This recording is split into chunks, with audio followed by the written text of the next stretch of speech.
واتل ما أوحي إليك من كتاب ربك لا مبدل لكلماته ولن تجد من دونه ملتحدا.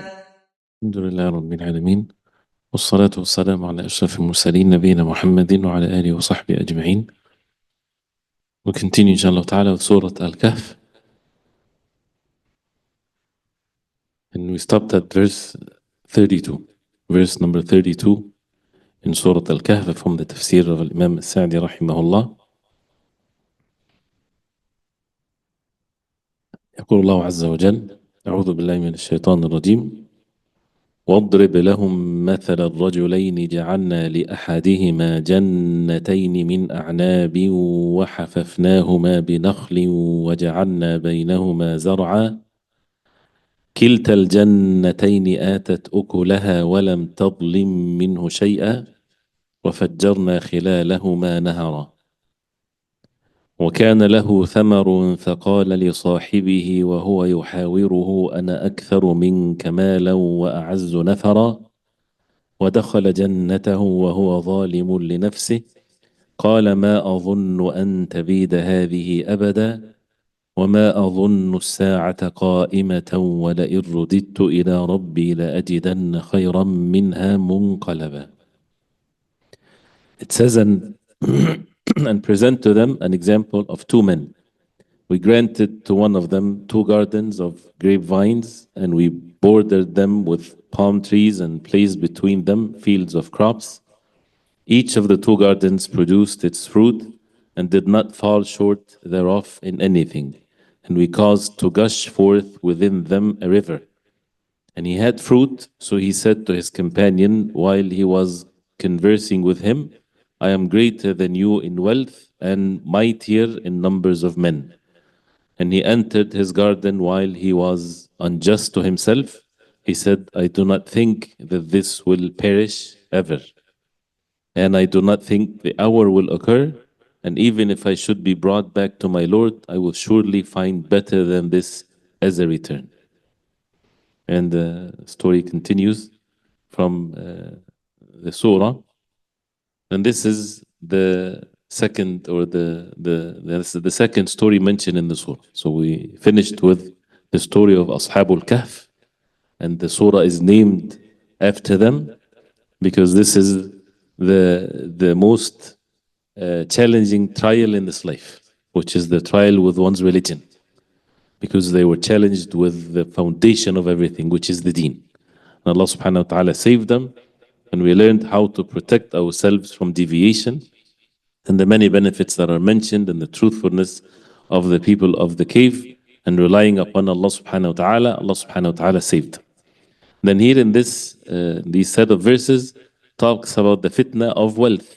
This is another trial that people go through in this life, that it's a trial, it's a test. And whenever there's a trial or a test, then people, as a result of it, they split into 2 groups with many different levels of every group.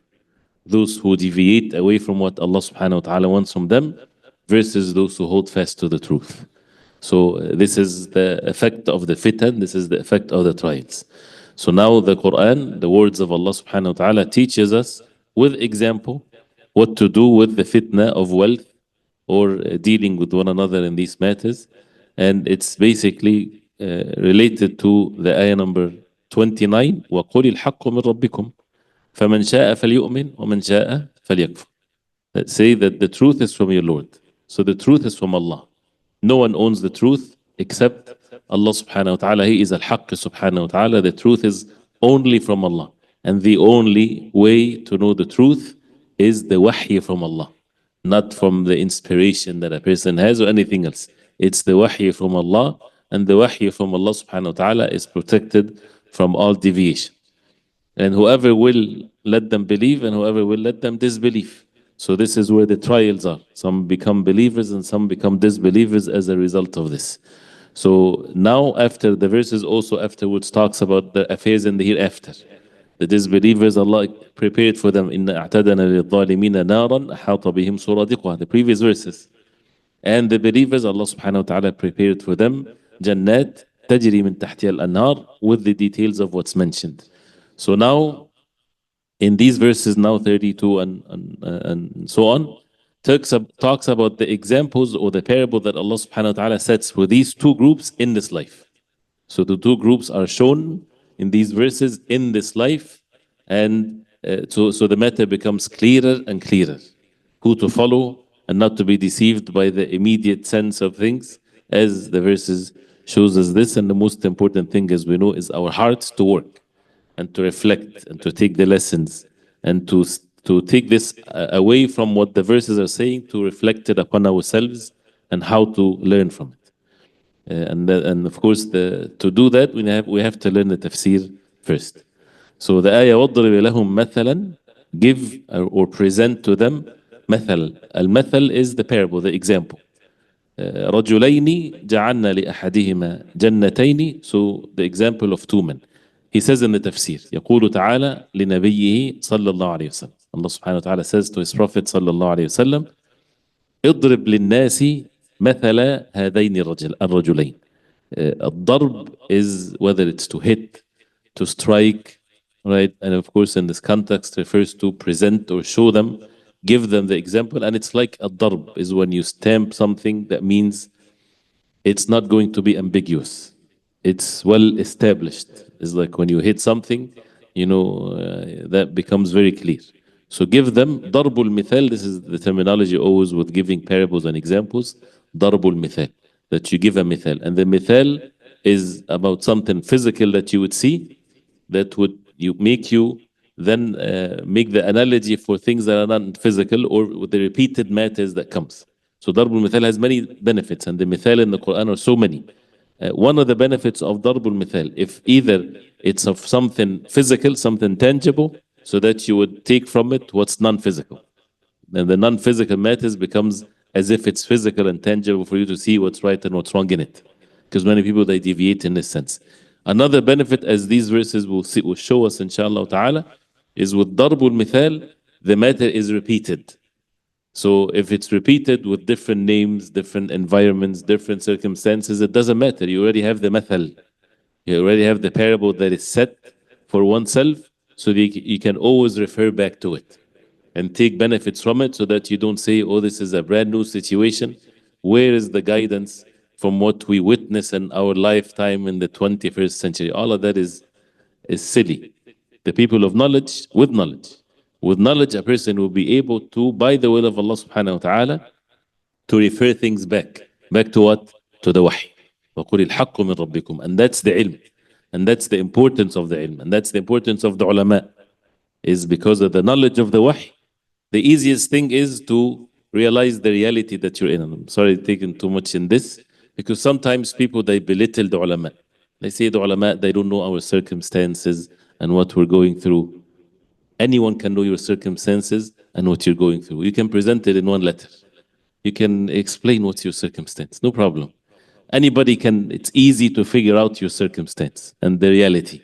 But not everybody can know the wahy, what does it mean, unless they learn it. You don't have to have a PhD in 10 years to study your reality in 2025, right? But you would need more than that when it comes to studying the deen. It's a lifetime. And that's why the matter is that if it's claimed to be new, according to those who have no knowledge, we don't even refer to the students of knowledge or someone that has some knowledge. We refer to kibar al-ulama, those who their hair and their beard that become gray in seeking knowledge. Kibar, with knowledge and with age. And these are things that the ulama from the past, they mentioned this. So the issue here is present to them. And because of the knowledge of the wahy and the experience in life that is related to the wahy, then the barakah comes in with what is exactly the reality of things. But the chaos that we have is because of the lack of following the wahy and the instructions that Allah subhanahu wa ta'ala wants us to hold fast to. So, اضرب للناس مثل هذين الرجلين. Give the example to the people of these two men. الشاكر لنعمة الله. This is the first one, the one that is grateful to the favor of Allah. والكافر له, and the one that is ungrateful to Allah. And the opposite of a shukr is al-kufr, as it's repeated in the Quran. So either shakir, imma shakiran wa imma kafura. So the opposite of a shukr is the kufr. And the kufr doesn't have to be the kufr that takes a person outside the fold of Islam, but the kufr of the ni'mah, the being ungrateful to the favor, that not realizing, not recognizing with one's heart that this is from Allah, therefore a person has to act according to this. It's a favor from Allah. Allah gave someone whatever the favors are all from Allah. وَمَا بِكُم مِّن نِعْمَةٍ فَمِنَ اللَّهِ. There is no favor unless it's from Allah subhanahu wa ta'ala. So the belief that it's from Allah, and the disbelievers يعرفون نعمة الله ثم ينكرونها. They know, acknowledge that this is from Allah, but they deny it. Denying the gratefulness to Allah subhanahu wa ta'ala by worshipping Him alone, by using these favors of Allah to establish the deen of Allah, and so on. So the people are in two categories as a result of this, which is the fitna of the ni'am, الشاكر لنعمة الله والكافر لها. وما صدر, so the example will give us also وما صدر من كل منهما من الأقوال والأفعال. And what comes out. الصدر is the chest. صدر is the verb of something comes out. Doesn't have to be literally from oneself. But what came from them, from al-aqwal wal-af'al, from the speech and actions. The shakir, the grateful, he will say something different than al-kafir lin-ni'am. Because mahil al-shukr. And we talked about that before. And also the ulama, they would mention this terminology in their books, muta'alliq al-shukr. Muta'alliq al-amr, that means you have an act of ibadah. What's the muta'alliq of this ibadah? What this ibadah is done by what? Sujood. What's muta'alliq al-sujood? The 7 parts of your body, the palm, the 2 hands, the toes, the knees, the forehead, and the nose. This is muta'alliq al-sujood. So that nobody would say, I made sujood, and he's standing and doesn't do anything unless he's sick. And we're talking about what is sujood? Sujood has a way to do it very clearly. So a shukr, where is the shukr? Where is the place of making shukr?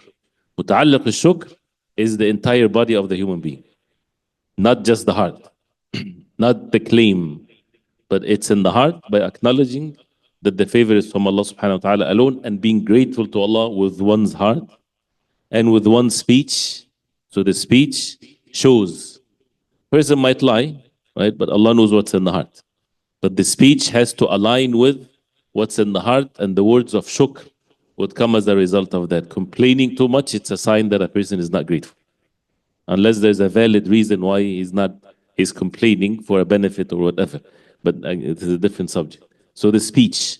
And someone is heart, he claims that he's shakir, he says all kinds of things, but he disobeys Allah subhanahu wa ta'ala. His shukr is weak, is deficient, because he has to show this with his actions. Show Allah subhanahu wa ta'ala that he is using the favors of Allah, using the favor of as-sihha, health, to make salah, wealth, give zakah, like this.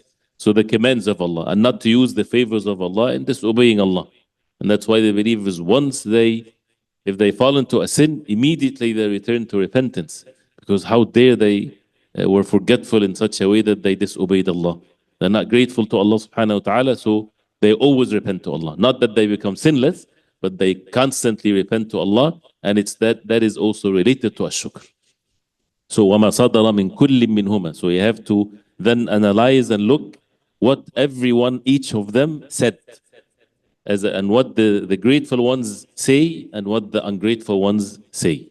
من الأقوال and الأفعال, and actions also.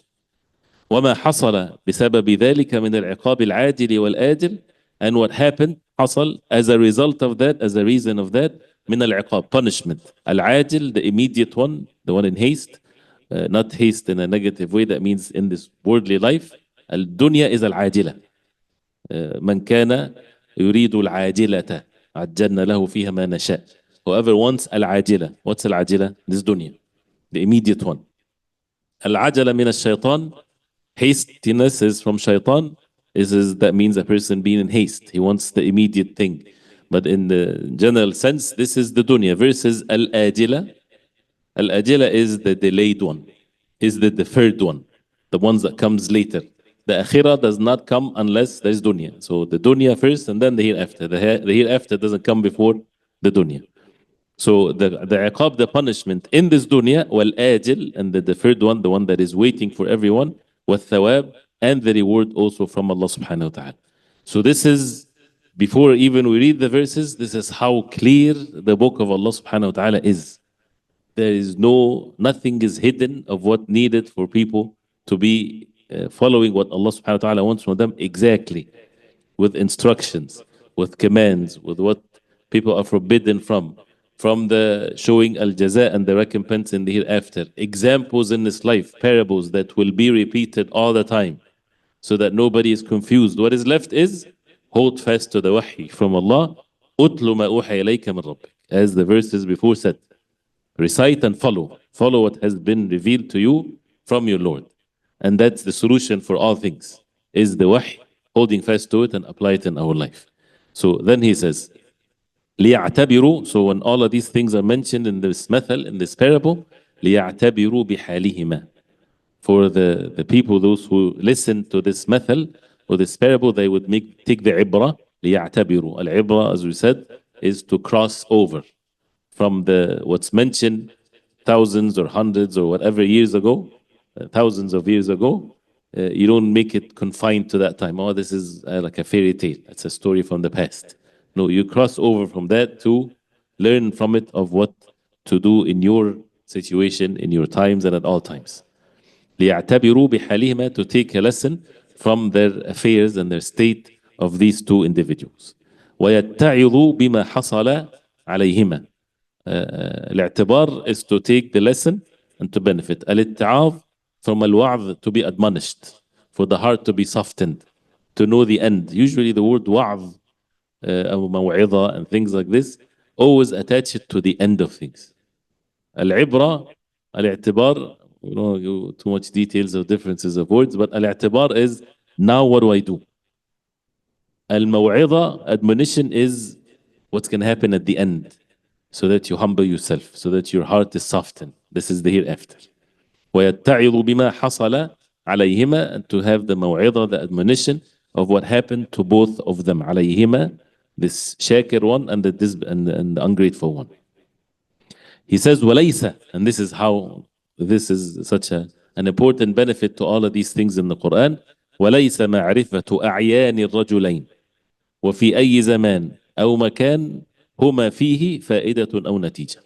There is no فائدة, there is no benefit, أو نتيجة, or a result of knowing معرفة أعيان الرجلين, to know the specific men. What's the name of the nice person here, the believer? What's his name?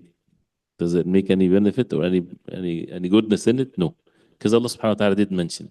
So if someone says, what was the name of this man? What was the name of the other man? في أي زمان, what time the story happened? وفي أي مكان, what country? Can we go search and find where the garden? Oh, it seems like because of what's mentioned, the weather looks like this is where the garden would be. There's palm trees. Okay, so it's not in North America. It's something.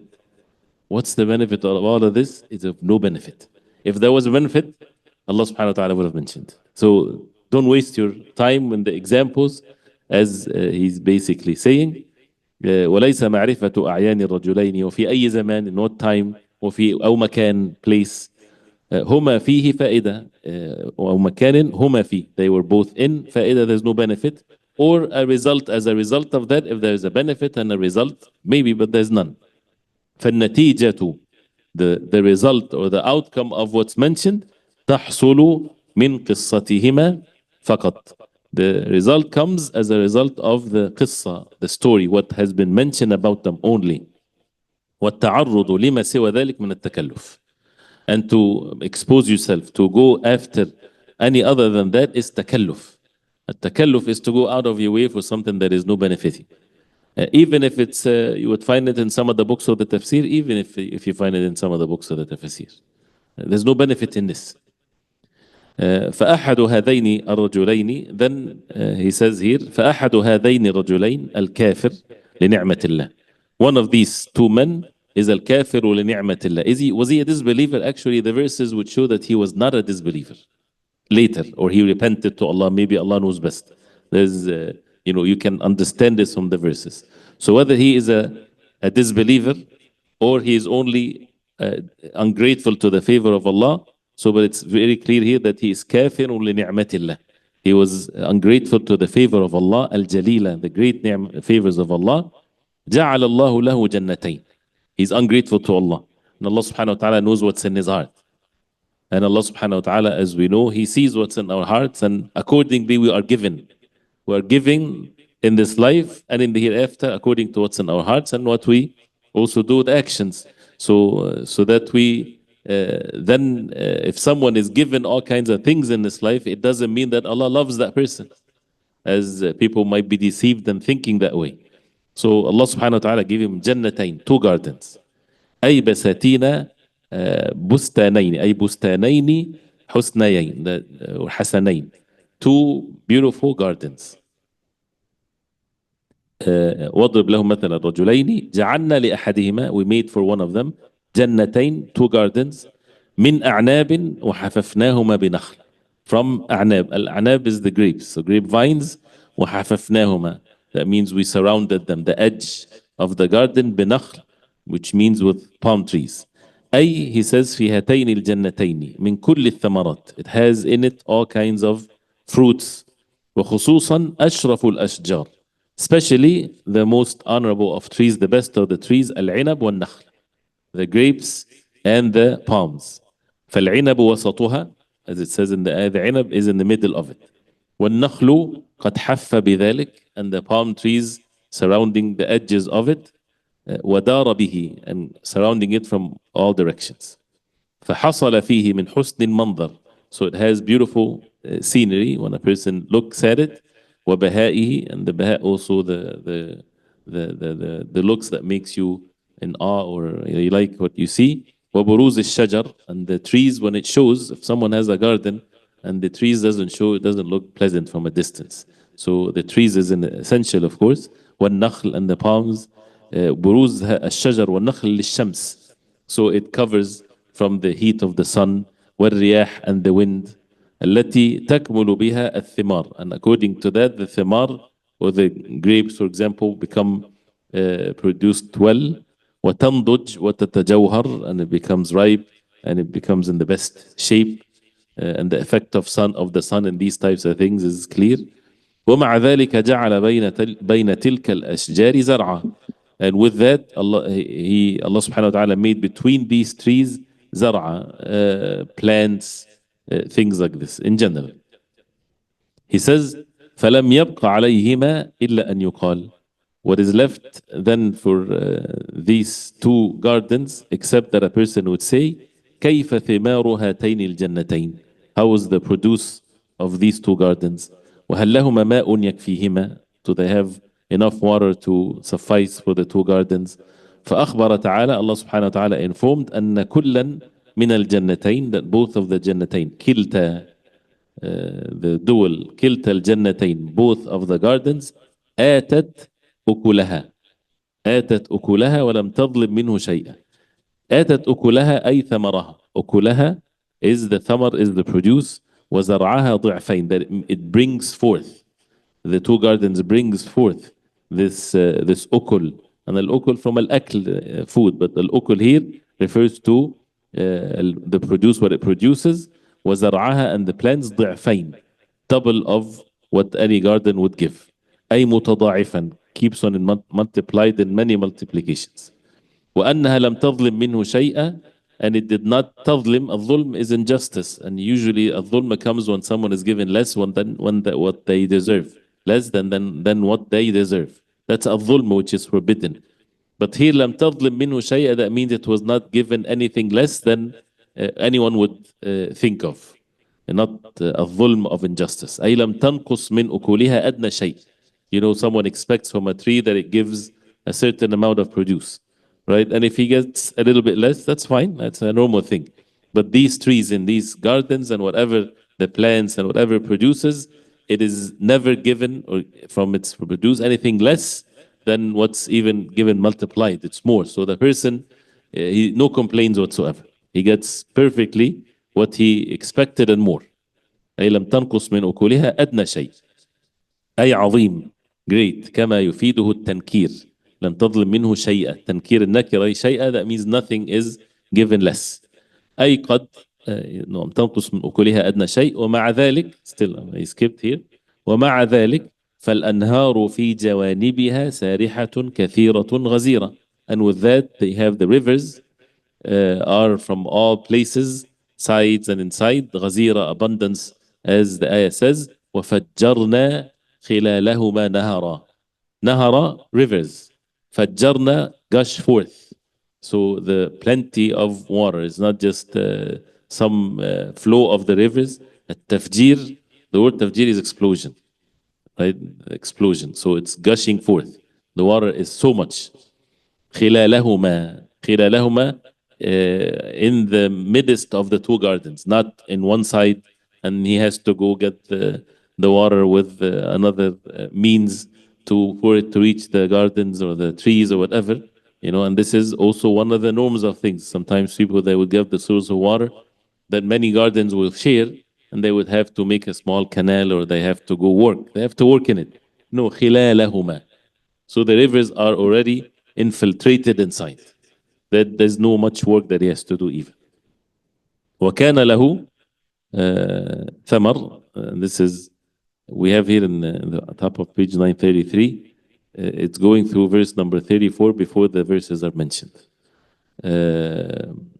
So he says here وكان له ثمر فقال لصاحبه وهو يحاوره أن أكثر منك مالا وأعز نفرا. He has وكان له أي لذلك الرجل, for this man, كان له, there was for him ثمر. ثمر, produce. عظيم كما يفيده التنكير. How do we know that this is lots of produce? Because it's nakira. ثمر means it's so much. أي قد استكملت جنتاه ثمارهما. The جنتان, the two جنتاه, the two gardens had fulfilled perfectly the produce from it or what comes from it. وارجحنت أشجارهما ولم تعرض لهما آفة أو نقص. نعم. وارجحنت أشجارهما ولم تعرض لهما آفة أو نقص. The أشجار, I guess from الرجحان, that means it's been given the best of options. When you choose the best of two options, that means the trees are given the best. ولم تعرض لهما آفة أو نقص, and there's no disease or any deficiency or less has been affected by anything whatsoever. He says فهذا غاية منتهى زينة الدنيا في الحرث. This is basically, the verse is given us what the غاية, the end of anyone that is farming or have gardens or whatever. He would never think of anything of a better circumstance than this. He's been given everything. No weakness, no deficiencies, no problems whatsoever. Because sometimes when there are challenges, a person might turn to Allah. He might have, oh, I need this. No need whatsoever. He's given everything. And the matter has been made so easy for him. And that's why this is the test. So when someone sees the matter is so easy, he should be grateful to Allah. Not that he should question, oh, maybe I did something wrong. Why am I not having any challenges in my life? No, don't bring misery to your life. MashaAllah, this is a great thing. But then, yes, what a person should be warned against, are you grateful enough or not? And you should always see yourself that you're not grateful enough. So that means the work, this is a test from Allah. Your life is made easy compared to other people that their life is not easy. That means you are required to make more act of gratefulness to Allah subhanahu wa ta'ala more than those who are deprived from many of what you have.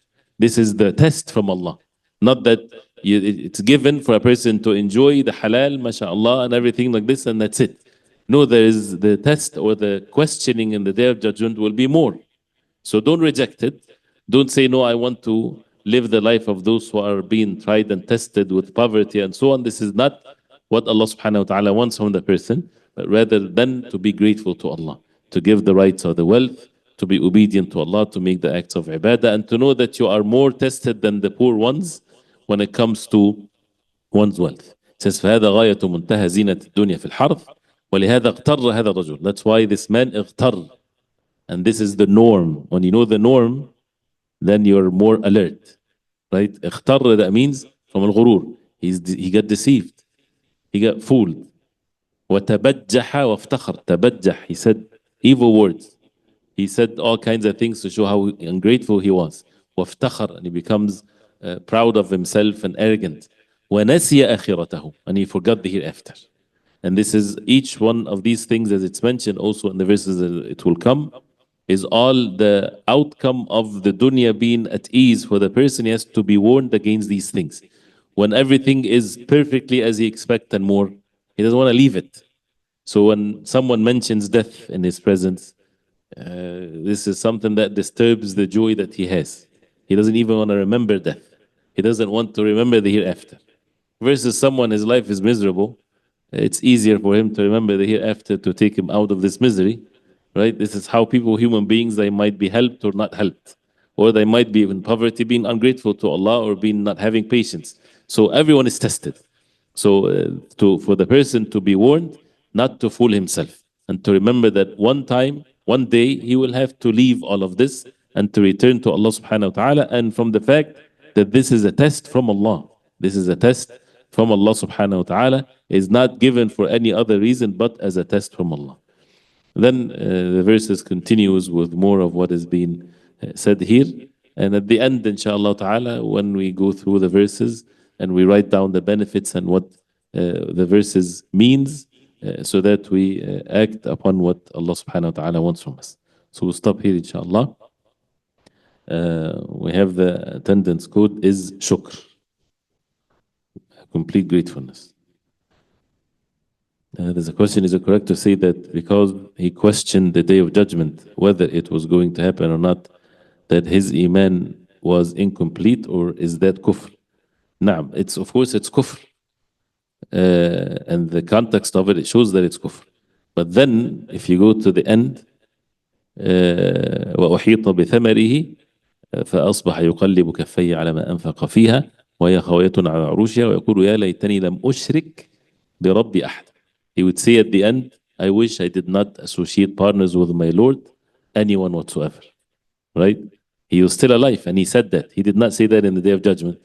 He said that in this life.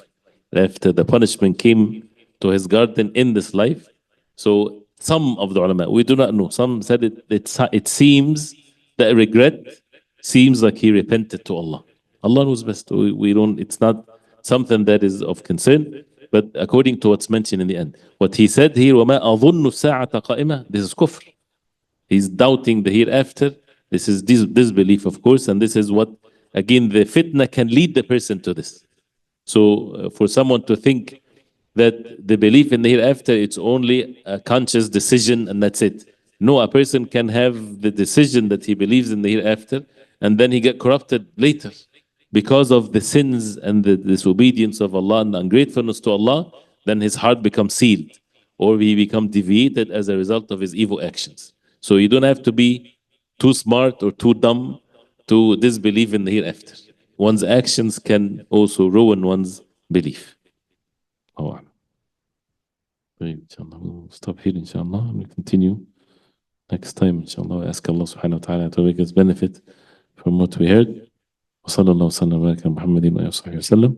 سبحانك اللهم ربنا وبحمدك أشهد أن لا إله إلا أنت أستغفرك وأتوب إليك.